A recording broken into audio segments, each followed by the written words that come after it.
कुणाचा?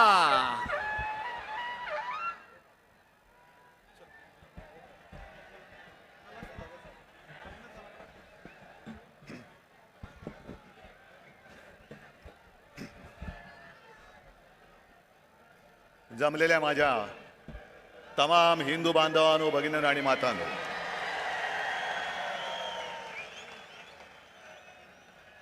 57 वर्ष झाली, पण आपण परंपरा थांबू दिली नाही. मोडता घालण्याचा प्रयत्न किती झाला तरी त्यांना मोडीत काढून आपली परंपरा आपण चालू ठेवली आहे आणि पुढची अनेक वर्ष ही अशीच चालू ठेवणार आहोत. सर्वप्रथम दसऱ्याच्या मी तुम्हाला सर्वांना शुभेच्छा देतो. आज दसरा आहे, शस्त्रपूजन आहे, सरस्वतीचं पूजन आहे आणि हा मेळावा त्या संस्कृतीचं एक विराट दर्शन आहे.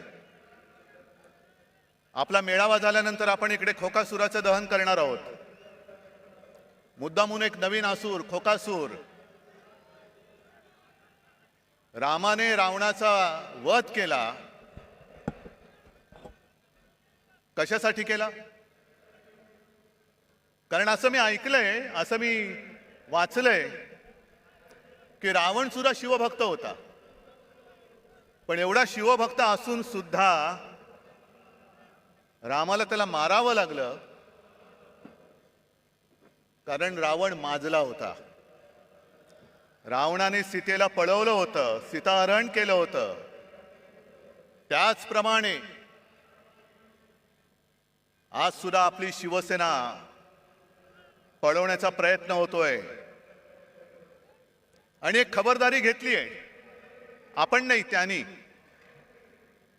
कारण प्रभू श्री रामचंद्राने धनुष्यबाणाने रावणाचा वध केला होता.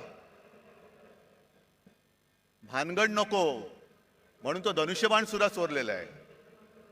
चोरा, पण एक लक्षात घ्या की ज्याप्रमाणे हनुमानाने रावणाची सोन्याची लंका दहन केली होती, तशीच तुमची खोक्याची लंका दहन करणाऱ्या धगधगत्या मशाली आज सुद्धा माझ्या सोबत आहेत. आणि तुमची खोक्याची लंका आहे. मी जास्त गद्दारांवरती बोलणार नाहीये, कारण त्यांच्यावरती मला बोलण्याची आता गरजच नाही. तुम्ही सगळेजण बोलतायत, माझ्या आधीचे सगळे बोललेत. आणि सध्या क्रिकेटचा मोसम आहे, वर्ल्ड कप सुरू आहे. क्रिकेट पण चालू असतं आणि मध्ये मध्ये जाहिराती पण असतात. आणि काही जाहिराती तर आपल्याला बघून बघून पाठ होतात. त्यातलीच एक जाहिरात आहे, ते 3 हिरो सगळे, अजय देवगण, अक्षय कुमार आणि शाहरुख, ते तिघही येतात, 2-2 बोटं दाखवतात. आमच्याकडे सुद्धा 3 जण बसलेले आहेत. ते सुद्धा 2-2 सांगतात की अरे आमच्याकडे सुद्धा 2-2 हाफ आहेत. आणि ते कमला पसंतवाले आहेत, हे कमळा पसंतवाले आहेत. पसंत आपली आपली. त्यांना कमला पसंत आहे, यांना कमळा पसंत आहे. तुम्ही घ्या आणि तुमचं काय ते बघा. आमच्या नादाला लागू नका. आज महाराष्ट्रामध्ये आणि देशात खूप प्रश्न आहेत. मी भाषणाच्या सुरुवातीला आवर्जून जरांगे पाटलांना धन्यवाद देतोय.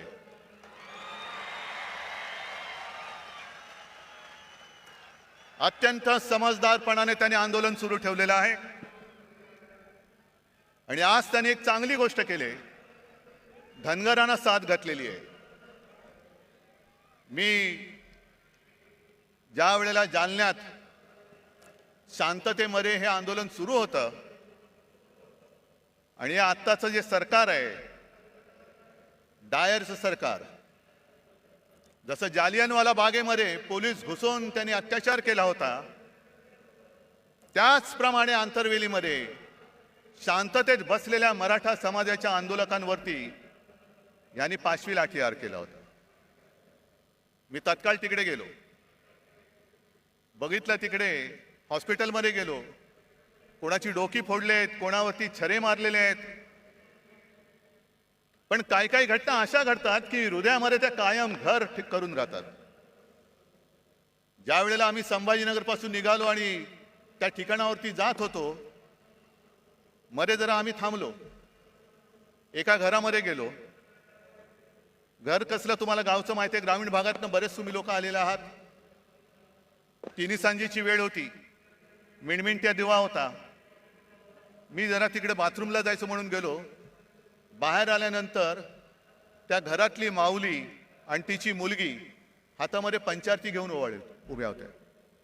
आणि मी त्यांना नमस्कार करून सांगितलं की ताई, आज ओवाळू नका, कारण फार भयानक घटना इकडे घडले. मग ताईंनी मला विचारलं, मी राखी बांधू शकते का? हृदयस्पर्शी प्रसंग होता. आणि ती माऊली मला राखी बांधत असताना तिच्या डोळ्यात पाणी आलं. म्हटलं, ताई काय झालं? ते म्हणलं, मला सुद्धा खूप मारलं बघ म्हणे, गुरावानी मारलं, हात दुखतोय माझा. म्हटलं, काय औषधोपचार केले का? ते नाही म्हणे, मी कशीबशी निसटले, पण माझी सून आणि माझा मुलगा हॉस्पिटलमध्ये आहे. मग नंतर त्यांना सुद्धा मी भेटायला गेलो आणि त्या ताईंचा फोटो आला होता ना, तो पोलिसांची भांडत्या, तो एक निळ्या रंगाची साडी नेसली होती. माझ्यासमोर त्या ताई बेडवरती होत्या, तोंड एवढं सुजलेलं, नाक फुटलं होतं. आणि मग सोबत जे होते त्यांनी मला सांगितलं की साहेब, यांचं डोकं सुद्धा फोडून टाकले. एवढ्या निर्गुणपणाने तुम्ही वागता? मी मुख्यमंत्री होतोच आणि त्याही वेळेला हा प्रश्न होताच. मराठा आंदोलन तेव्हाही सुरू होतं, पण इकडे आलेल्या आणि एकाने तरी सांगावं, कधीतरी कोणावर तरी लाठीमाराचा आदेश मी दिला होता का? मग पोलीस एवढे रानटी होऊ शकतात? तेच पोलीस आहेत, आदेशाचं पालन करणारे पोलीस आहेत. आदेशाशिवाय ते असे वेडवाकडे वागू शकत नाही.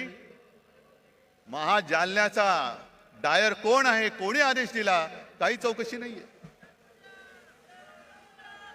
मी जरांगे पाटलांना भेटलो आणि त्यांनी मला त्या बंदुकीची एक पुंगळी दाखवली. साहेब, हे बघा, एवढी मोठी गोळी आमच्यावरती त्या गोळ्या झाडल्या, अश्रूतून सोडला. आणि काश्मीरमध्ये दंगेखोरांवरती ज्या छऱ्याच्या बंदुका वापरतात, त्या छऱ्याच्या बंदुका वापरल्या. कोणाच्या गालात गेलेला छऱ्याच्या, कोणाच्या डोक्यात गेलेला. काय करणार? काय कुठे चाललो होतो आपण? गद्दारांना म्हणा, तुमच्यात हिंमत असेल तर हा प्रश्न सोडून दाखवा. हे खरे बाळासाहेबांचे विचार आहेत. द्या मराठी माणसाला न्याय द्या, मराठा समाजाला न्याय द्या.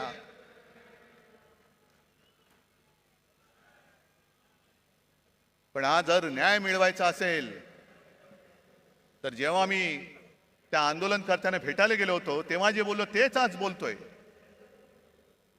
हा विषय सोडवायचा असेल तर तो इथे सुटणारा नाहीये, हा लोकसभेमध्ये सोडवावा लागेल. आणि आम्हाला असं वाटलं होतं, नवे आमचा आग्रह होता की ऐन गणपतीच्या दिवसांमध्ये जे खास अधिवेशन घेतलं गेलं होतं, त्या अधिवेशनामध्ये संसदेला तो अधिकार आहे, न्यायालयाचा निर्णय फिरवण्याचा अधिकार आहे. ज्याप्रमाणे दिल्लीचा निर्णय, संपूर्ण बदल्यांचे अधिकार, कोर्टाने दिलेला निर्णय यांनी पाशवी बहुमताच्या जोरावरती जसा वळवला होता, तसाच सगळ्यांना न्याय देणारा निर्णय तुम्ही संसदेत घ्या. घ्या, मराठा समाजाला घ्या, धनगरांना घ्या, ओबीसीना घ्या, किती जाती असतील, किती वंचित असतील. कारण जे शिवसेना प्रमुखांचं वाक्य होतं की जातीला पोट असतं पण पोटाला जात लावू नका. आणि राज्यकर्त्याचं कर्तव्य असतं की ते पोट कोणत्याही जातीचं असो ते भरलं गेलंच पाहिजे, हे राज्यकर्त्याचं कर्तव्य असतं. आई इकडे जे सगळे जमलेत आज तिकडे मेळावा घेत आहेत, बोला, आमचं ती टीका करा, मी तुम्हाला किंमत देत नाही. कारण माझ्या समोर महाराष्ट्रातला हा गोरगरीब आहे.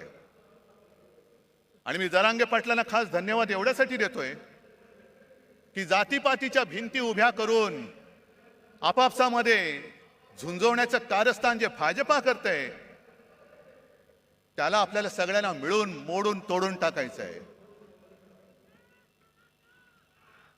सगळे मराठा म्हणजे सगळे मराठी, एका मातीची आपण लेकरं आहोत. फक्त ज्यांच्याशी लढतोय आपण, तो सारासुरा नाहीये, तो कपटी आहे, विघ्न संतोषी आहे. आणि भाजप एवढा विघ्न संतोषी आहे की कोणाचंही लग्न असो, तुम्ही बोलवा अथवा नका बोलू, हे जाणार, पंक्तीला बसणार, भरपूर जेवणार, आडवा हात मारणार, मग श्रीखंड पुरी असेल, बासुंदी असेल, किती पोळ्या खाण्याच्या स्पर्धा लावतील. किती पुरणपोळ्या खाल्ल्या माहितीये तुम्हाला? सगळ्या पुरणपोळ्या फस्त करणार, ढेकर देणार, पण निघताना नवरा बायकोत भांडणं लावून दुसऱ्या लग्नात जेवायला जाणार. अशी ही औलाद आहे, अशी औलाद आहे. आणि मी पुन्हा पुन्हा सांगतोय, भारतीय जनता पक्ष असो किंवा त्या काळचा जनसंघ असेल, यांचा कधीही कोणत्याही लढ्याशी सुतराम संबंध नव्हता. स्वातंत्र्य लढ्याशी तर कदापि नव्हता. मराठवाडा मुक्ती संग्रामात त्यांचं कधी नाव ऐकलं नाही. संयुक्त महाराष्ट्र चळवळीमध्ये सुद्धा ते नव्हते. पण केव्हा एकत्र आले होते? संयुक्त महाराष्ट्र समितीमध्ये ते आले होते. चळवळीत नव्हते, समितीत आले. कशासाठी आले? हे सगळं आयतं अन्न शिजतंय, घुसून बघूया हात मारायला. म्हणून सगळ्यात शेवटी जनसंघ समितीत सामील झाला आणि सगळ्यात पहिल्यांदी जनसंघ बाहेर पडला जागो वाटपाच्या भांडण करून. सगळं तोडून मोडून टाकायचं. विघ्न संतोषी म्हणतात ते याला. मग जनता पक्षात घुसला, तिकडे दुहेरी सदस्यत्वाचा वाद केला, तिकडे तोडफोड तांबा पितळ केलं. मग शिवसेनेसोबत आले, तिकडे अकाली दला बरोबर गेले, कधी नितीश बरोबर, कधी यांच्या बरोबर, कधी त्यांच्या बरोबर, गोव्यात मगो पक्षाबरोबर. हे औलादी लक्षणीची ही जी पार्टी आहे, हे जिथे जाते तिथे सत्यानाश करते. म्हणून मी जरांगे पाटलांना सांगतो की पहिले यांच्यापासून सावध राहा, पहिले यांच्यापासून सावध राहा. आज सुद्धा त्यांनी जे काही केलंय, हा भगवा इकडे डौलाने फडकतोय, मानाने फडकतोय, पण त्या भगव्यामध्ये दुही, तो जो आला होता ना पानिपतचा अब्दाली, त्यांनी हेच केलं होतं. दुहीची बीज पेरायची, भांडणं लावायची, आणि त्या भांडणामध्ये जे खरे प्रश्न आहेत, मग ती बेकारी असेल, महागाई असेल, आणखीन काही असेल, त्याच्याकडे कोणाचं लक्ष जाता कामा नये. तुमच्या चुली पेटवण्यापेक्षा तुमची घरदारं आम्ही पेटवतो आणि पुन्हा तुमचे रक्षण करते म्हणून तुमच्या पेटत्या घरांच्या होळीवर आम्ही आमची पोळी भाजतो. हे आता उघड उघड दिसतंय, उघड दिसतंय. दुसरं आता जवळपास 1 वर्ष होऊन गेलं. आपण सुप्रीम कोर्टात गेलेलो आहोत अपात्रतेच्या निर्णयासाठी. केस तारखेवरती तारीख, तारखेवरती तारीख. काय करायचं तेच कळत नाही. कारण सर्वोच्च न्यायालय प्रत्येक वेळेला कानफट फोडतंय यांचं लवादाचं, पण निर्लज्जम सरासुखी कानफट फोडलं तरी गाल सोडत सांगतात की आम्ही आमचं टाइम टेबल सादर करू. ठीक आहे, तुम्ही तुमचं टाइम टेबल द्यायचं तेव्हा द्या, पण एक लक्षात घ्या, मी कोणाचाही अपमान करू इच्छित नाही. न्यायाधीश न्यायमूर्तींचा तर करूच शकत नाही. पण ज्या पद्धतीने हे सगळं चाललेलं आहे ते बघितल्यानंतर एक विनोद नक्की माझ्या लक्षात येतो. आणि तो विनोद म्हणजे असा आहे की एकदा भरल्या कोर्टात न्यायमूर्ती बसलेले असतात आणि केस चालू असतात. कोणाला तारीख दे, कोणाचा निर्णय दे, कोणाचं हिअरिंग घे, आणि मग त्या सोबत कोण असतो त्याला विचारतात, चल पुढची केस कोणती आहे? मग तो सांगतो, साहेब एका 20 वर्षाच्या मुलीची छेड काढलेल्याची ही केस आहे. आता मुलीची छेड काढले म्हटल्यानंतर कोणी चिडणार? बोलवा त्याला, आणा समोर. आणि त्या आरोपीच्या पिंजऱ्यात एक आजोबा काठी टेकत टेकत टेकत येतात. ते न्यायाधीशांचं डोकं आणखीन फिरतं. तुला तुम्हाला लाज नाही वाटत? आजोबा झाला, काठी टेकत चालता आणि 20 वर्षाच्या मुलीची छेड काढता, शरम नाही वाटत? त्या आजोबा शांतपणाने न्यायाधीशाकडे बघतात आणि सांगतात, न्यायाधीश महाराज, जेव्हा ही घटना घडली तेव्हा मी सुद्धा 20च वर्षाचा होतो. काय कळलं? म्हणजे 20 वर्षाच्या असताना ती घटना घडली, आता ते आजोबा झाले, जिची छेड काढली होती ती सुद्धा आजी झाली, पण केस चालू आहे, केस चालू आहे, केस नाही थांबणार. तारीख पे तारीख, तारीख पे तारीख. आता माझं स्पष्ट म्हणणं असं आहे, ठीक आहे, तुम्ही आम्ही केलेल्या अपात्रतेचा निर्णय जेव्हा लावायचा तेव्हा लावा, 20 वर्षानंतर लावा, 50 वर्षानंतर लावा, पण आज संपूर्ण देश बघतोय, संपूर्ण जग बघतंय, तो केवळ अपात्रतेच्या निर्णयाकडे बघत नाहीये, तर या आपल्या हिंदुस्थानामध्ये, या आपल्या भारतामध्ये सर्वोच्च न्यायालय म्हणून जे काही आहे त्याला हा लवाद जुमानत नसेल तर सर्वोच्च न्यायालयाचं अस्तित्व राहणार आहे की नाही? या देशात डॉक्टर बाबासाहेब आंबेडकरांनी घटना तिचं अस्तित्व शिल्लक राहणार आहे की नाही? आणि सगळ्यात महत्वाचं म्हणजे अनेक क्रांतिकारकांनी आणि अनेक योद्ध्यांनी रक्त सांडून, बलिदान देऊन, त्याग करून जी आपली भारत माता स्वतंत्र केली, त्या भारत मातेची लोकशाही ही टिकणार आहे की नाही ह्याच्याकडे आमचं लक्ष आहे. बघूया आता 30 तारखेला काय होतंय. नुसता अपात्र कोणाला ठरवणार? आधी जनतेने ठरवूनच टाकलेलं आहे. माझं तर म्हणणं असं आहे की केसचा निकाल लागण्याच्या निवडणुका घेऊन दाखवा, जनता जनार्दन ठरवेल ते पात्र आहेत का अपात्र आहेत. होऊन जाऊ दे खुल्या मैदानात. पण सर्वोच्च न्यायालयाकडनं आम्हाला नक्की अपेक्षा आहे. मध्ये आपले माननीय पंतप्रधान मोदी जे बोलले, घराणेशाही घराणेशाही, होय मी घराणेशाहीचा पाईक आहे, कारण मला माझ्या घराण्याचा अभिमान आहे, मला माझ्या आई वडिलांचा अभिमान आहे, आजोबांचा अभिमान आहे आणि सर्व पूर्वजांचा अभिमान आहे. जो कुटुंब व्यवस्था मानत नाही त्यांनी दुसऱ्याच्या घराण्याबद्दल बोलू नये. पहिले कुटुंब व्यवस्था मान आणि मग हिंदुत्वाचं बोल. कारण कुटुंब व्यवस्था हा हिंदू संस्कृतीचा एक पाया आहे. तोच जर तुम्हाला मान्य नसेल तर तुम्ही आमच्यावरती बोलणारे कोण आहात? तुम्हाला काही अधिकार नाहीये. ज्याप्रमाणे मी कोरोनाच्या काळामध्ये माझे कुटुंब, माझी जबाबदारी, सर्व महाराष्ट्र मी माझं कुटुंब मानून माझ्या परीने मी काम केलं, म्हणून मला अभिमान आहे की कोणाच्याही नशिबात नाही ते एक नातं कुटुंब प्रमुख म्हणून मला महाराष्ट्राच्या जनमानसामध्ये स्थान मिळालं. मला अभिमान आहे त्याचा. बरं, घराणेशाहीला विरोध करायचा ना, करा, जरूर करा. पण घराणेशाहीला विरोध करताना आम्ही पोचलेली घराणेशाही तुम्ही डोक्यावरती बसवताय ती पहिली खाली करा.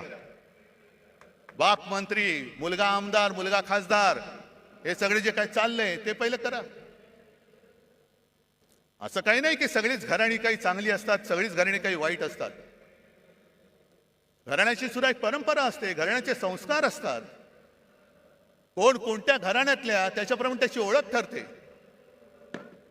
ज्याप्रमाणे जर तुम्ही घराणेशाही बघायला गेला, डॉक्टरचा मुलगा डॉक्टर होतो, आम्ही सुद्धा घराणेशाही, घराण्याची परंपरा जपणारे आहोत.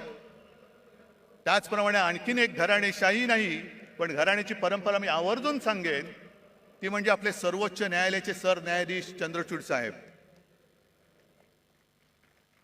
स्वतःच्या कर्तृत्वाने बसलेत, पण त्यांचे वडील सुद्धा सरन्यायाधीश होते आणि कडक होते, कणखर होते. शेवटी इतिहासामध्ये आपली नोंद काय होणार आहे हे प्रत्येकाने खबरदारी घ्यायची. कोणासमोरही न झुकणारा म्हणून माझी नोंद व्हायला पाहिजे की सत्ताधाऱ्यांचे बूट चाटणारा, हे प्रत्येकाने ठरवायचंय. मग जशी घराणेशाहीची परंपरा आहे तशीच काही नावं अशी आहेत ज्यांच्या घराण्याचा आतापताच माहिती नाहीये पण तरी सत्ताधीश झाले. फरक बघाय तुम्ही. हिटलरचे वडील माहिती आहेत कोणाला? हिटलर काय घराणेशाहीतला होता? सद्दाम हुसेन काय घराणेशाहीतला होता? पुतीन काय घराणेशाहीतला आहे? गदाफी काय घराणेशाहीचा आहे? मुसोलिनी, स्टालिन, कोणाची घराणी माहिती आहेत? पण हाही धोका विसरू नका की ज्याचा काही आगापिछा नाही, त्याच्या हातामध्ये जर का देश दिला तर काय होऊ शकतं त्याचं अत्यंत वाईट उदाहरण हे जर्मनी आहे. हे जर्मनी आहे. असाच उदय झाला, लोक पागल झाली, अंधभक्त झाली आणि आज त्याने जे काही बहुमत मिळाले हे बहुमत तर काहीच नाही. जवळपास 95, 97, 98% त्यावेळेला हिटलरला बहुमत मिळालं होतं विकासाच्याच नावावर. काय केलं त्यांनी? आज जाऊन जर का विचारलं तर जर्मन लोकांना लाज वाटते की त्यांच्या देशामध्ये हिटलर होऊन गेला म्हणून. मग तुम्ही ठरवायचंय की ज्याच्या घराण्याचा आगापिछा माहिती असा निवडायचा की कोणाचा कशाला पत्ता नाही, आज दिसतोय उद्या गायब. तुमचं मरण तुम्ही पत्करा, मी माझी वाट लावून काम केलं, मला आनंद झाला तुमची वाट लागली, आता मी झोळी लावून चाललो, तुम्ही बसा रिकामी कटोरी घेऊन. आणि हे जर का टाळायचं असेल तर आज माझं ठाम मत आहे, एक काळ जरूर होता की कदाचित याच व्यासपीठावरून हिंदू हृदय सम्राट बोलले होते की देशाला एका मजबूत सरकारची गरज आहे. मजबूत सरकार आपण बघितलं, 9 वर्ष पाहिलं. म्हणजे मला आज सुद्धा आठवत आहे की 14 साली ज्या वेळेला प्रणवदा राष्ट्रपती होते तेव्हा आम्ही सगळे, आता वेळगळच, आम्ही गेलो होतो सगळे पक्ष मिळून आणि आम्ही सांगितलं की आमचा नेता नरेंद्र मोदी. मग प्रणव मुखर्जी खुश झाले, आम्हाला म्हणाले 25-30 वर्षानंतर एका पार्टीचं सरकार आलं, आता देशामध्ये स्थैर्य येईल. काय आले तुम्ही सांगा? आले स्थैर्य?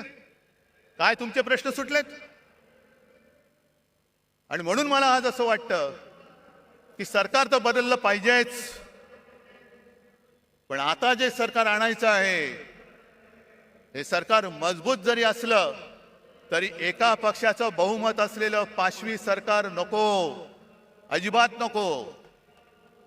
जेव्हा खुर्ची थोडीशी डगमगीत असते तेव्हा देश मजबूत होतो. नरसिंहरावांनी चांगलं काम केलं, मनमोहन सिंगांनी केलं, अटलजींनी सुद्धा केलं. सगळ्यांना सोबत घेऊन चालणारं सरकार पाहिजे, मिलीजुली सरकार आज पाहिजे आपल्याला.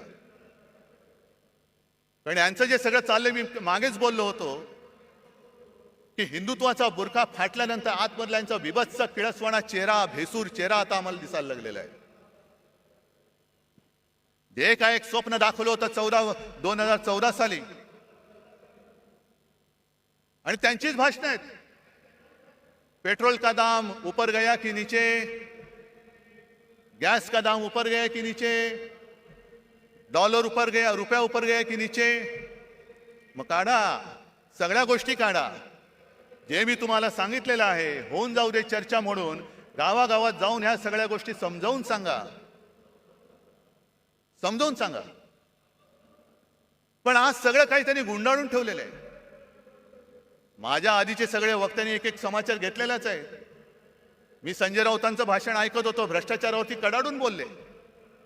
संजय, काळजी करू नका, उद्या आपलं सरकार येणार आहे, नक्की आणणार म्हणजे आणणारच. आणि आज जे दमदाट्या करतायत त्यांना सुद्धा सांगून ठेवतोय की तुम्ही आमच्या लोकांना जो त्रास देताय तो त्रास बंद नाही झाला तर सरकार आणल्यानंतर तुम्हाला सुद्धा आम्ही उलटे टांगल्याशिवाय राहणार नाही, उलटे टांगू तुम्हाला. मी सर्व शासकीय अधिकाऱ्यांना पण सांगतोय, जो एक फतवा माझ्या पाहण्यात आला, आयकर अधिकाऱ्यांना आता फतवा गेलेला आहे की सरकारच्या प्रचाराची रथयात्रा काढा. का हो, तुम्ही सगळे घेताय ना, सगळे भाडोत्री माणसं गोळा करताय. त्या भाडोत्री माणसामध्ये कोणी मर्द नाही, स्पष्ट आहे. कारण मर्द कधी विकला जात नाही, मर्द कधी विकत घेता येऊ शकत नाही. आणि मर्दपणा तर रक्तामध्ये असावा लागतो. लाचारी असणारे कधी मर्द होऊ शकत नाही. आणि भारतीय जनता पक्षाची आजची हालत जी अशी झालेली आहे, मग त्याचं वर्णन मध्ये ते एक सगळ्यांना असं पेव फुटलं होतं, हनुमान चालिसा. कुठेही हनुमान चालिसा. जा ना मणिपूरमध्ये जा आणि हनुमान चालिसा बोला, आहे हिम्मत. पण हनुमान चालिसा जसा तुम्ही बोलता तशी आपल्या हिंदू संस्कृतीत आणखीनही काही स्तोत्र आहेत. व्यंकटेश स्तोत्र माहिती आहे तुम्हाला? त्याच्यामध्ये स्पष्ट शब्दात लिहिले आहे, गावीचे होते लेंडे ओहळ. म्हणजे काय? गावातलं गटार, गंगेसी मिळता गंगाजळ. मग ते गटार जर का गंगेला मिळालं तर त्याचं सुद्धा गंगाजल होतं आणि तीर्थ म्हणून हे प्राशन करतात. काक विष्ठेचे झाले पिंपळ, म्हणजे कावळ्याने खाऊन त्याची जी काय विष्ठा असते त्याच्या बियेतनं होतं झालं पिंपळ, त्याची निंद्य कोण म्हणे. आता पिंपळ झालाय त्याला निंद्य कसं म्हणायचं? भले असेल तो कावड्याच्या विष्ठेतून झालेला, तसा भाजप झालाय आता. सगळे गावीचे सगळे लेंडे ओढ एकत्र येतात, या या या या या या सगळ्या कावड्यांच्या विष्ठा एकत्र करतायत आणि पिंपळ करतायत. बसा मुंजासारखे त्याच्यावरती बसून. ही तुमची हालत झाली. हे तुमचं हिंदुत्व. आज मला संताप काय येतो जेव्हा मला लोक सांगतात की साहेब, जनतेमध्ये तुमच्याबद्दल प्रेम आहे, तुमच्याबद्दल सहानुभूती आहे. माझ्यासाठी नका, महाराष्ट्रासाठी ठेवा. महाराष्ट्रासाठी ठेवा, आपल्या मराठी मातीसाठी ठेवा. पण त्यावेळेला शिवछत्रपतींनी स्वराज्यासाठी सुरत लुटली होती. हे इथून सुरतेला पळणारे लाचार महाराष्ट्राचं हित सांभाळू शकतायत? सरकार बदलल्यानंतर पहिलं काय केलं यांनी? पहिलं घाईनी मेट्रोची आरेची जागा मेट्रोला दिली. बुलेट ट्रेनची जागा जी मी अडवून ठेवली होती आणि जिकडे करोना सेंटर उभं केलं होतं ते पहिलं बुलेट ट्रेनच्या घशात घातलं. मला सांगा, एवढे सगळे तुम्ही जमलेला किती जणांना बुलेट ट्रेनचा उपयोग होणार आहे? मला सांगा. होणार आहे? तुम्हाला होणार आहे? कोणाला होणार आहे?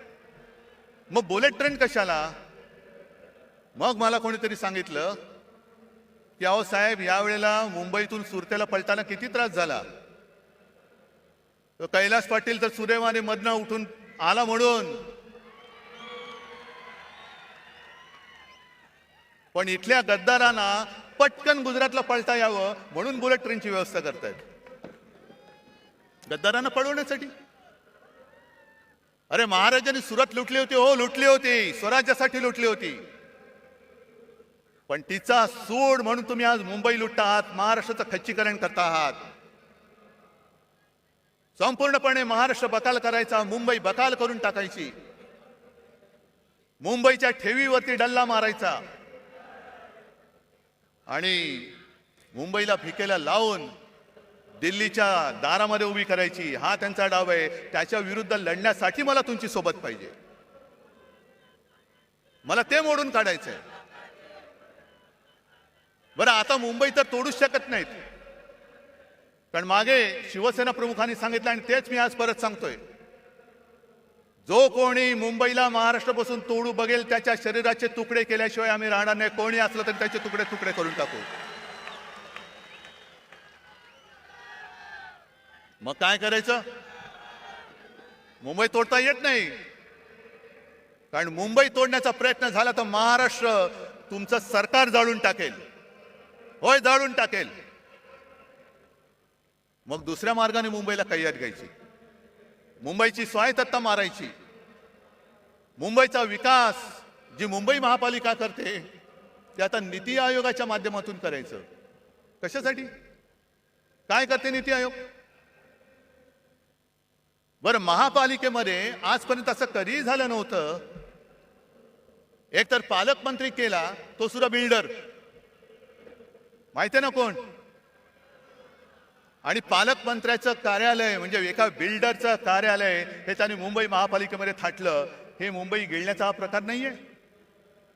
आज तिकडे नगरसेवक नाहीयेत, प्रशासकीय राजवट सुरू आहे. कोण कोणाचे मित्र कसा कारभार करतात आणि किती पैसे खातायत याचा आपण मोर्चाकडून जाब विचारला होता, उत्तर द्यायला तोंड नाहीये. बेधडक भ्रष्टाचार सुरू आहे. बरं, एवढा भ्रष्टाचार करताय, एवढा भ्रष्टाचार करताय, पण संताप एका गोष्टीचा येतो की ज्या माझ्या मुंबईने, माझ्या महाराष्ट्राने करोनामध्ये अतुलनीय काम केलं, मुंबई मॉडेल म्हणून जे जगभरात नावाजलं गेलं, त्या मुंबईत करोनाच्या काळात काय भ्रष्टाचार झाला म्हणून ते स्वतःचे कपडे काढून फिरणारे दलाल आरोप करतायत आणि त्याला हे मिंदे साथ देऊन चौकशी लावले. खिचडीमध्ये काय होतं, औषधं कुठून घेतली, आणखीन कुठून काही केलं. अरे दरिद्री लोकांनो, मुंबई सारखी सोन्याची राजधानी, हे आपल्या देशाची आर्थिक राजधानी, तिचं महत्व तुम्हाला मारताय तुम्ही आणि बूट चाटे डोळ्या देखत ते होऊ देतात. मुंबई माझ्या देशाची, भारत मातेची आर्थिक राजधानी होती का आहे हे आता समजत नाही. कारण सगळे चांगले केंद्र, सगळे उद्योगधंदे हे गुजरातमध्ये नेले, मुंबईच्या बाहेर नेले, महाराष्ट्राच्या बाहेर नेले, काही दिल्लीला नेले. फिल्म सिटी आता उत्तर प्रदेशमध्ये येत आहे, जरूर न्या.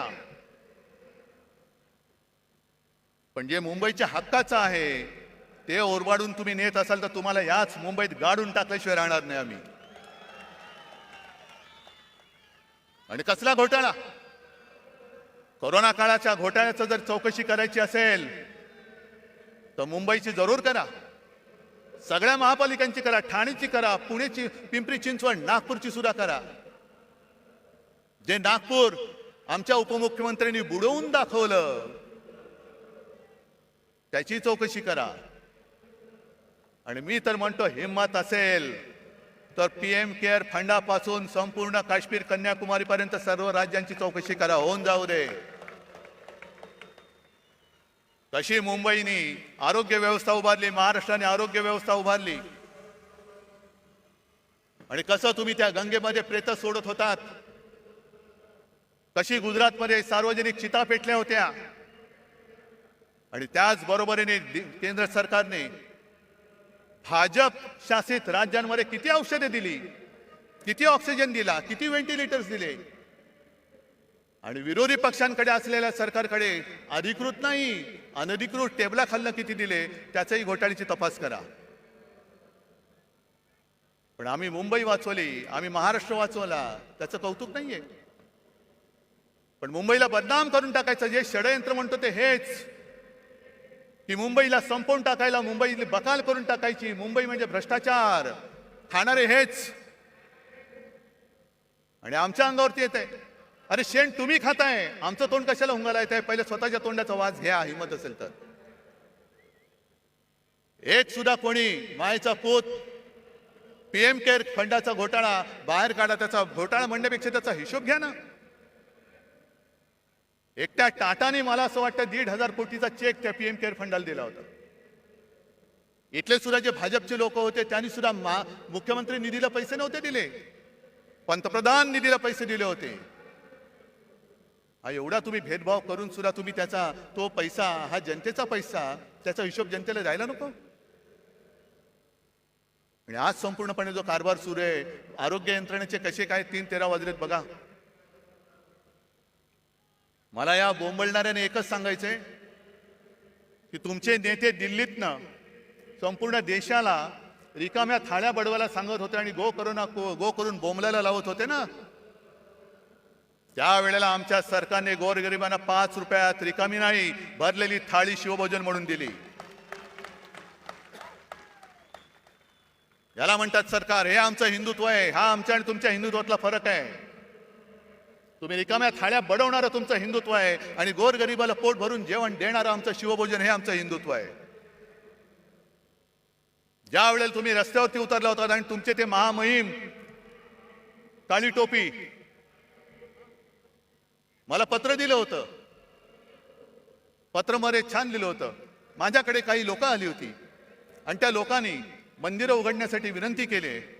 मला कळत नाही तुम्हाला असे ईश्वरी काही संकेत येतात का की तुम्ही मंदिरं बंद ठेवलेत. किती विक्षिप्त बिंडोक माणसं असतात. आपल्याला बरेचदा कळत नाही टोपी खाली दडलंय काय. पण जेव्हा तुम्ही मंदिरं उघडायला सांगत होता तेव्हा आम्ही गावागावात खेड्यापाड्यात आरोग्य मंदिरं उघडत होतो. हे आमचं हिंदुत्व आहे. तुम्ही सगळं उघडा उघडा सांगत होता तेव्हा आम्ही आरोग्य यंत्रणा वाढवली, रुग्णशय्या वाढवल्या होत्या, टेस्टिंगच्या केंद्र वाढवली होती. जी जेमतेम 2-3 केंद्र महाराष्ट्रात होती ती आपण 600च्या वरती केली होती. हे आमचं हिंदुत्व आहे. जर कोणी आपल्या समोर तळमळत असेल तर त्याला वाचवणं, त्याची जात पात विचारत नाही बसलो आम्ही. कोणी असेल, होय मालेगावमध्ये मुसलमान सुद्धा आले होते, त्यांना सुद्धा आम्ही वाचवलं. धारावीमध्ये आम्ही धारावी वाचवली. हे आमचं हिंदुत्व आहे. पण मुंबईचा जो धोका आहे मी मगाशी तुम्हाला सांगत होतो तो की आता धारावी सुद्धा गिळायला निघालेत. इथे आली असतील काही धारावीची लोक. धारावीचा विषय मी स्वतंत्रपणे धारावीत येऊन घेणार आहे. पण आता याच्या घशामध्ये धारावी त्यांनी घातले. तो कोण यांचा मित्र तुम्हाला माहिती आहे? कोण? मला माहित नाही. मी अडाणी आहे बाबा, मला काही कळत नाही. तुम्हाला काय कळतंय? आणि सहज जर का अभ्यास केला तर माझे तर डोळे पांढरे झाले. जवळपास 150 कोटी स्क्वेअर फुटाचा FSI तिकडे मिळणार आहे. म्हणजे सगळी, आणि तो FSI दक्षिण मुंबईत तो वापरू शकणार. म्हणजे मुंबईची ओळख काय राहणार? कोण येणार, कोण राहणार? आणि हा विकास केवळ तुमच्या मित्राचे खिसे भरायला आम्ही होऊ देणार नाही. धारावीचा विकास झालाच पाहिजे. तिथे जो झोपडीमध्ये राहतो, ज्याला आम्ही वाचवलेलं आहे, त्याला प्रत्येकाला हक्काचं घर मिळालंच पाहिजे. पण त्या हक्काबरोबर घराबरोबरच प्रत्येक घरामध्ये जे उद्योगधंदे आहेत, अगदी मायक्रो स्केल, लघु उद्योग, सूक्ष्म उद्योग, काही कुंभारवाडे आहेत, त्यांना सुद्धा तिकडे जागा मिळाली पाहिजे. ती सुद्धा सोयी त्यांना मिळाली पाहिजे. आणि सगळ्यात महत्वाचं म्हणजे धारावीच्या एका परिसरामध्ये तुम्ही घरं जरूर बांधा. पण आज देखील माझा गिरणी कामगार घराविना फिरतोय, वणवण फिरतोय. त्या गिरणी कामगारांच्या मुलांना धारावीत घरं द्या. वांद्रा वसाहतीमध्ये सरकारी कर्मचाऱ्यांना घरं तिथल्या तिथे मिळावीत असा निर्णय आमच्या सरकारने घेतला. हे द्यायला तयार नाही आहेत. वांद्रा वसाहतीत तिथल्या कर्मचाऱ्यांना घरं मिळालीच पाहिजेत. पण त्याच्या नंतरचे जे कर्मचारी आहेत त्यांना सुद्धा धारावीत घरं द्या. पोलिसांची घरं कमी पडत असतील तर पोलिसांना सुद्धा धारावीत घरं द्या. कारण आम्हाला हिंदुत्व जपायचं आहे, पण त्याच बरोबरीने मुंबईवरचा मराठी ठसा सुद्धा आम्हाला अधिक गडद करायचा आहे. नुसती धनदांडग्यांची मुंबई करू नका. साध्या सुध्या ग्रामीण भागातल्या माणसाला इकडे परवडणाऱ्या दरामध्ये धारावीमध्ये घर द्या. कारण धारावीवरती एवढ्या सवलती त्यांनी उधळलेल्या आहेत, एवढ्या उधळलेल्या आहेत की त्याचा फायदा जर गरिबांना मिळणार असेल तर आनंद आहे. पण तो जर का तुमच्या मित्राच्या खिशात जाणार असेल तर मात्र आम्ही तो जाऊ देणार नाही. आणि मुंबई काय धारावी सुद्धा त्याला गिळू देणार नाही हा निश्चय करून आम्ही रस्त्यावरती उतरू. ही मुंबईची अवहेलना तुम्हाला मी सांगतोय. किती सांगायच्या गोष्टी. अंबादास, तुम्ही सगळ्या शेतकऱ्यांचा विषय घेतला असाल. एक तर दुष्काळ आपल्या माथी आलेला आहे. माझ्या माहितीप्रमाणे आता जो खरीप झाला त्याचं 22% उत्पादन कमी झालेलं आहे. पाऊस पुरेसा नाही, धरणामध्ये पाणी साठा बरोबर नाहीये. पुढच्या मोसमापर्यंत पिण्याचं पाणी कसं पुरवायचं? कारण आज गावागावांमध्ये टँकर सुरू झालेत की नाही तुमच्यापैकी कोणाच्या गावात? आज टँकर सुरू झालेत. उद्या काय होणार आहे सांगता येत नाही. पण सगळ्यात संतापाची गोष्ट अशी आहे की मधल्या काही एका दिवशी मी शिर्डीमध्ये गेलो होतो दुष्काळी पाणी करायला. आता टीव्हीवरती तुम्ही बघितलं असाल, मला कोण म्हणेल हा काय वेडा आहे का रे, भिजतोय आणि दुष्काळाची पाणी करतोय. पण वस्तुस्थिती अशी होती की त्या दिवशी मी पावसामध्ये भिजलो होतो, पण माझ्या समोरची पिकं ही करपून गेली होती. मग त्या पाण्याचा चिखल होण्याखेरीज काही उपयोग नव्हता. मग शेतकऱ्याची ती पेरणी वाया गेलीच. कर्ज डोक्यावरती चढलं. पण कर्ज डोक्यावर चढण्यापूर्वी त्यांनी सरकारने जी एक योजना काढली, प्रधानमंत्री पीक विमा योजना. आता थोडं तुम्ही शहरातले असलात तरी सांगायला पाहिजे की या पीक विम्यामध्ये 3 हिस्से असतात. एक केंद्र सरकार देतं, दुसरं राज्य सरकार देतं आणि तिसरा शेतकरी देतो. या सरकारने एक चांगली गोष्ट केली की शेतकऱ्याचा हिस्सा स्वतः भरला आणि 1 रुपयात शेतकऱ्याला विमा देण्याची घोषणा केली. चांगली गोष्ट केली. त्याचा परिणाम काय झाला?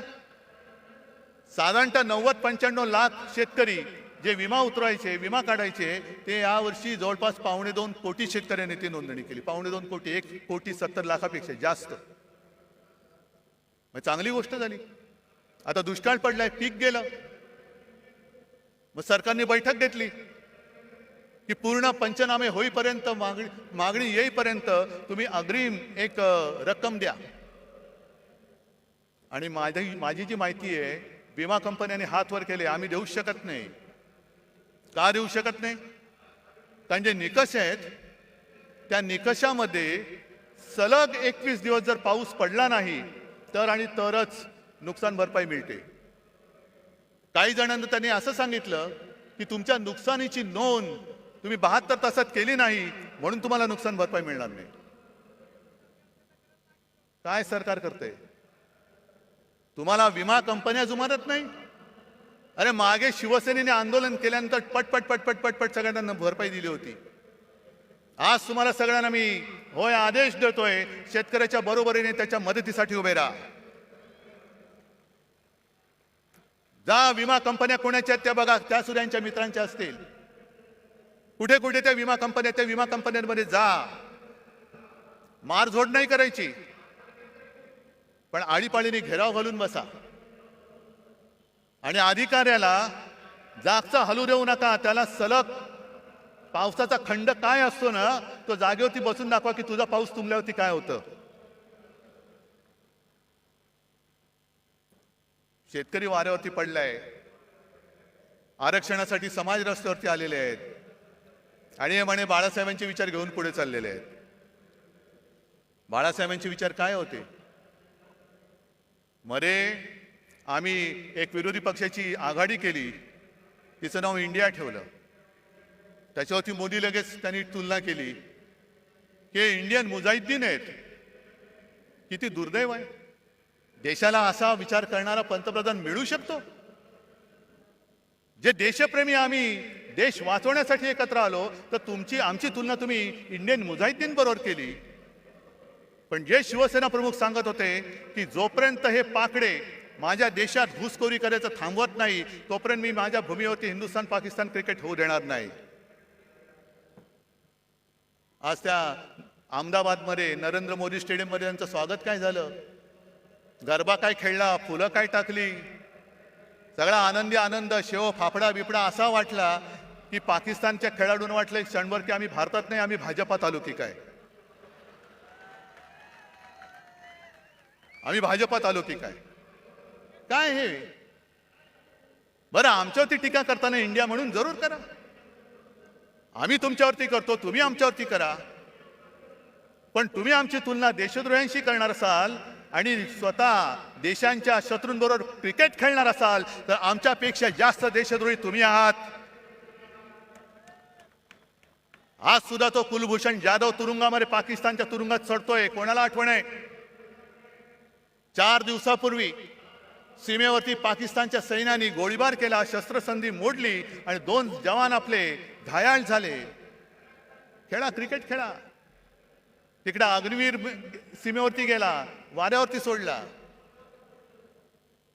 आज मराठा आंदोलनामध्ये आत्महत्या होत आहेत, वाऱ्यावरती सोडतायत. मला आज सगळ्यांना एक आवाहन करायचंय, शेतकऱ्यांना करायचंय, मराठ्यांना करायचंय, ओबीसीना करायचंय, धनगरांना करायचंय, सगळे जे या त्यांच्या न्याय हक्कापासून वंचित आहे त्यांना मी हात जोडून नम्र विनंती करतो की बाबांनो, आत्महत्या करू नका. कारण उद्या तर आपला हा लढा आपल्याला लढावाच लागेल, जिंकावाच लागेल. आरक्षण नक्की मिळेल, पण तेव्हा जर का तुम्ही नसला तर तुमच्या कुटुंबाचं रक्षण कोण करणार हा विचार करा. आणि तुमचा सोन्यासारखा जीव यांच्या नादान सरकारपायी असा देऊ नका. आणि हा सगळा भोंगळ कारभार बघितल्यानंतर कुठे औषधं नाहीत, औषधी खरेदी नाही, काही नाही. सरकारी रुग्णालयात रुग्ण मरतायत. आता कोणतरी बोललं खेकडे धरणं फोडतायत. आणि एक खेकडे राज्याचे आरोग्यमंत्री हे काय करणार? म्हणजे मध्ये मी जी काय बातमी वाचली, आता टेंडर शिवाय औषध खरेदी करणार आणि तुम्ही आमच्या औषध खरेदीची चौकशी करणार. वा, म्हणजे हे खेकडा मंत्री असे आहेत की हाफकिन नावाची संस्था हे त्यांना माहिती नाहीये. कोण आहे तो हाफकिन? बोलून घ्या त्याला. कशाला? काय दलाली खायचे? म्हणजे असे सगळे नादान आणि ओंगळ अनागोंदी कारभार बघितल्यानंतर मला या गद्दारांचं काही कोड कौतुक नाहीये. ते त्यांच्या कर्माने जाणार आहेत. कपाळावरती आयुष्यभर पुढच्या सगळ्या पिढ्यांमध्ये गद्दार म्हणून एक शिक्का कायमचा लागलेला आहे. तो किती घासू म्हटलं, कोणताही साबण लावा, तो पुसला जाणार नाहीये. आणि म्हणून तुम्हाला सगळ्यांना एकच विनंती करतो, कारण आपण छत्रपती शिवाजी महाराजांची मावळे झालो तरी खूप झालं. पण एका गोष्टीमध्ये आपण नशीबवान आहोत की तो मोगली वरवंटा तोडून मोडून टाकणारं ते शिवतेज आपल्या महाराष्ट्राच्या मातीमध्ये जन्माला आलं, त्या मातीत आपला जन्म झालेला आहे हे लक्षात ठेवा. त्याचा भुसा तुम्ही पाडा, पण छत्रपतींच्या भगव्याशी गद्दारी करणारा महाराष्ट्रामध्ये शिल्लक ठेवायचा नाही. आणि आमचं हिंदुत्व हे राष्ट्रीयत्व आहे. आमचं हिंदुत्व हे राष्ट्रीयत्व आहे. जो कोणी या देशासाठी मरायला तयार आहे, देश वाचवायला तयार आहे, तो जातीपाती धर्माने कोणी असला तरी तो आमचा आहे, आमचा हिंदू आहे. आणि कोणीही असो, जो जातपात धर्माने कोणी असला आणि देशाच्या मुळावर आलेला असला, अधिक कुरुलकर असला तरी देखील तो देशद्रोही आहे. तो देशद्रोही आहे. मला अजूनही कळलेलं नाहीये. जरा थांबा ना. आहे थांब. मला अजूनही कळलेलं नाही त्या कुरुलकर बद्दल संघाची भूमिका काय आणि भारतीय जनता पक्षाची भूमिका काय. जर त्यांनी आपली गुपितं पाकिस्तानला दिली असतील तर तो मराठी असो, हिंदू असो, कोणी असला तरी त्याला फासावरती, जर गुन्हा सिद्ध झाला तर फासावर दिलं गेलं पाहिजे. कारण आमच्यासाठी, मी परत सांगतो, आमचं हिंदुत्व हे राष्ट्रीयत्व आहे. आमचं हिंदुत्व परत सांगतो, शेंडी, जानवेशी आणि घंटेशी जोडलेलं नाही, ते या देशाच्या मातीशी जोडलेलं आहे. म्हणजे देश वाचला तर महाराष्ट्र वाचेल, आणि महाराष्ट्र वाचला तर देश वाचेल. आणि महाराष्ट्र वाचवणारे सगळे जवान सैनिक माझ्यासोबत बसलेले आहेत. सेनापती बापट जे बोलले होते त्याचा अर्थ आता कळतोय. माहितीये ना, त्यातली एक ओळ महत्वाची आहे. ज्या 4 ओळी आहेत, महाराष्ट्र मेला तरी राष्ट्र मेले. म्हणजे महाराष्ट्र खतम झाला तर राष्ट्र खतम. मराठा विना राष्ट्र गाडा चाले. मराठा म्हणजे महाराष्ट्रातले सगळे मराठी, त्यांच्या विना राष्ट्राचा गाडा चालू शकत नाही. खरा वीर वैरी पराधीनतेचा, हे यांच्यासारखे बुटचाटे नाहीत वीर. जो पराधीन होण्याला विरोध करतो, गुलामी स्वीकारत नाही, तो खरा वीर. खरा वीर वैरी पराधीनतेचा, महाराष्ट्र आधार या भारताचा. आज संपूर्ण भारत आपल्याकडे बघतोय. अरे त्यावेळेला सुद्धा असाच अंधकार पसरला होता. घरदारं फुटत होती, देवांचे राख रांगोळ्या होत होत्या. आणि तेव्हा ही एक मशाल छत्रपती शिवाजी महाराजांची भगवा घेऊन संपूर्ण त्यांनी त्या मोगलांना टक्कर दिलेली. वाघ नख जरूर आणा, पण त्या नखाच्या मागे वाघ नसेल आणि मुनगट्टीवर असतील तर त्या वाघ नखाला काय अर्थ नाहीये. त्यावेळेला सुद्धा त्या वाघ नखाच्या मागे छत्रपती शिवाजी महाराज नावाचा वाघ होता, म्हणून त्यांनी दगाबाज अफजल खानाचा कोथळा बाहेर काढला होता. ती कोथळा काढण्याची हिंमत जर नसेल आणि आमच्या भावनेची खेळ करणार असाल तर निवडणुकीमध्ये तुमचा राजकीय कोथळा आम्ही बाहेर काढल्याशिवाय राहणार नाही. आम्ही काढू बाहेर. भावनांशी खेळ करू नका. जर खरोखर पुराव्यानिशी ती छत्रपती शिवाजी महाराजांनी अफजल खानाला मारताना वापरलेली वाघनखं असतील तर ती भाड्याने नका आणू. इतर लोकांसारखी. म्हणजे इतर लोकांसारखी म्हणजे काय, की एक पोरगा स्वतः बापाला सांगतो की बाबा मला आता शिक्षण शाळावर काही जमत नाही, मग नाही मी भाजपात जाणार, तिकीट घेणार आणि देशाची. तो बाप म्हणतो थांब जरा, तुला काय झालं, हे तुला काही येडलं का नाही का, तुला असं करू नको. पहिला तू शिवसेनेत जा किंवा काँग्रेसमध्ये जा, राष्ट्रवादीत जा, दुसऱ्या कोणत्याही पक्षात जा, जरा नाव कमव. नाव कमवल्यानंतर काहीतरी गडबड घोटाळा कर, मग भाजपला तुला घेतील आणि तुला मंत्री करतील. मग तुला मंत्री करतील. हे मला भारतीय जनता पक्षाच्या लोकांना सुद्धा सांगायचंय की घराणेशाहीमध्ये तुमची सुद्धा घराणी भाजप आणि संघ वाढवण्यामध्ये खच्ची झालेली आहेत. आज जर का तुमच्या घराण्याच्या त्यागाला काही किंमत मिळणार नसेल आणि नुसतं उपऱ्यांच्या सतरंज्या काढण्याचं घालण्याचं काम तुम्हाला करायचं असेल तर हाच भाजप हाच संघ तुम्हाला तरी अपेक्षित होता का. नुसतं सतरंज्या घालताय. आणि म्हणून हा भावनेशी खेळ आता बस झाला. आपल्याला आता महाराष्ट्र संपूर्ण हिंदुत्वाबरोबर मराठी माणसाची एकजूट, जे शिवसेना प्रमुखांचं पहिलं वाक्य होतं 96 कोळी 92 कोळी, मराठा मराठेतर 96 कोळी 92 कोळी, स्पृश्य अस्पृश्य कोळी आगरी, हे सगळे भेदाभेद गाडून मराठी माणसाची भक्कम एकजूट बांधा. त्या एकजुटीच्या हातामध्ये शिवरायाचा आणि हिंदुत्वाचा पवित्र भगवा आपल्याला घट्ट धरायचा आहे. आणि म्हणून परत एकदा एकच सांगतो की आता या गद्दारांकडे दुर्लक्ष करा. आज सुद्धा अनेक जणांना फोन येत आहेत आणि परत सांगतो, ज्याला इमान विकायचं असेल सरळ इमान विकून मोकळे व्हा. जा तिकडे, माझ्याकडे एवढे वाघ बसले असताना मला नादान आणि भ्याडांची गरज नाहीये. आणि सरकारला मी आव्हान देतो, सुप्रीम कोर्टाचा निकाल लागेल तेव्हा लागेल, पण जर तुमच्यामध्ये हिंमत असेल तर मुंबई महापालिकेसह लोकसभा आणि विधानसभा सुद्धा घेऊन दाखवा. आमची तयारी आहे. जाऊन द्या, आम्ही जनतेच्या कोर्टात येतो. जो जनता निकाल देईल तो आम्हाला मान्य आहे, तो आम्हाला मान्य आहे. पण याची खात्री तुम्हाला आहे की जर का जनतेच्या कोर्टात गेलो तर इकडे तारीख पे तारीख नाही, एक गाव दोन तुकडे एका फटक्यात घरी पाठवतील लोक तुम्हाला. आणि त्याला घाबरलेत म्हणून यांनी युनिव्हर्सिटीच्या निवडणुका सुद्धा पुढे ढकलून टाकले. असं हे सगळं घाबरट सरकार फक्त महाराष्ट्राची आणि देशाची वाट लावते. ती वाट आणखीन लागू नये म्हणून जिथे जिथे आपल्याला शक्य होईल तिथे तिथे यांचा पाडाव आपल्याला करावाच लागेल. करणार? जरा तुमच्या हाताच्या मशाली दाखवणार? हे हात नाहीत, या मशाली आहेत. आणि या मशाली केवळ या नादान महाराष्ट्र सरकारचंच नाही तर हुकुमशाही आणणाऱ्या दिल्ली सरकारचं सुद्धा तख्त जाळून भस्म केल्याशिवाय राहणार नाही. हा एक आत्मविश्वास बाळगून आपली रजा घेतो. जय हिंद, जय महाराष्ट्र.